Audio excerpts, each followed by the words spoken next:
How to become data scientist in 2026 complete Python road map. ज्यादातर लोग data science में इसलिए फेल हो जाते हैं क्योंकि वो बेसिक्स सीखे बिना सीधा कॉम्प्लेक्स मशीन लर्निंग पार चले ही जाते हैं।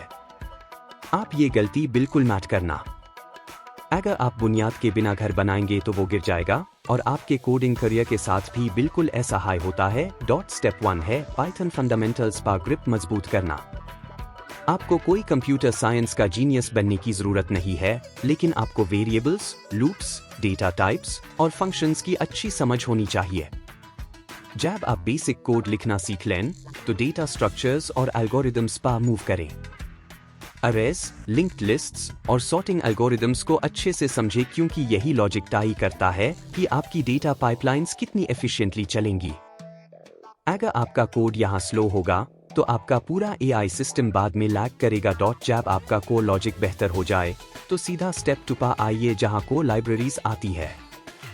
ये वो जगह है जहाँ पाइथन आपकी सुपर पावर बनता है। आपको NumPy और Pandas सीखना होगा। NumPy हैवी मैथ कैलकुलेशंस को बहुत फास्ट करता है और Pandas आपका डेटा मैनिपुलेशन टूल है। ये बिल्कुल एक्सेल की तरह काम करता है, लेकिन इससे कहीं ज्यादा पावरफुल है।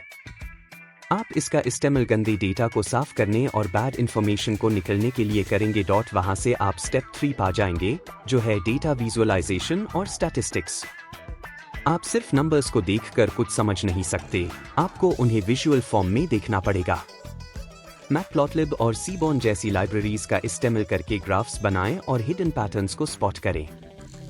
लेकिन सिर्फ खूबसूरत चार्ट्स काफी नहीं है। आपको प्रोबेबिलिटी डिस्ट्रीब्यूशंस और हाइपोथेसिस टेस्टिंग जिसे स्टैटिस्टिक्स सीखना होगा। अगर आप स्टैटिस्टिक्स को स्किप करेंगे तो आप सिर्फ अंधेरे में टिया चला रहे होनी। स्टेप 4 में आती है असली machine learning engineering. Skit-learn library से बेसिक रिग्रेशन और क्लासिफिकेशन एल्गोरिदम्स सीखें। लेकिन अहम बात यह है कि रियल वर्ल्ड डेटा हमेशा खराब और मिसिंग होता है। इसलिए आपको फीचर इंजीनियरिंग मास्टर करनी होगी, जिसका मतलब है मिसिंग वैल्यूज को फिल करना और डेटा को इस तरह सेट करना कि एल्गोरिदम्स यूज समझ सके। इसके साथ हाई मॉडल ऑप्टिमाइजेशन सीखें ताकि आपका एआई नए डेटा पर भी सही से काम करे। स्टेप 5 आपको प्रोडक्शन लेवल स्केल पर ले जाता है।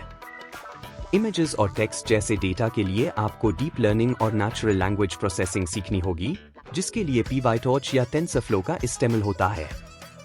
जब आपका डेटा बहुत बड़ा हो जाए तो अपाचे स्पार्क जैसे बिग डेटा टूल्स सीखें और अपने प्रोजेक्ट्स को AWS या Google क्लाउड जैसे क्लाउड प्लेटफॉर्म्स पर डिप्लॉय करें। कंपनीज सिर्फ उन मॉडल्स के पैसे देती है जो क्लाउड पर लाइव चलते हैं।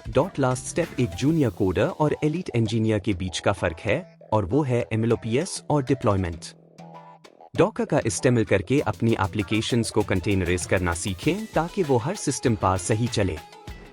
उन्हें क्यूबरनेट्स से स्केल करें और ऑटोमेटेड पाइपलाइंस बनाएं ताकि आपका एआई मॉडल नए डेटा के साथ खुद को अपडेट करता रहे।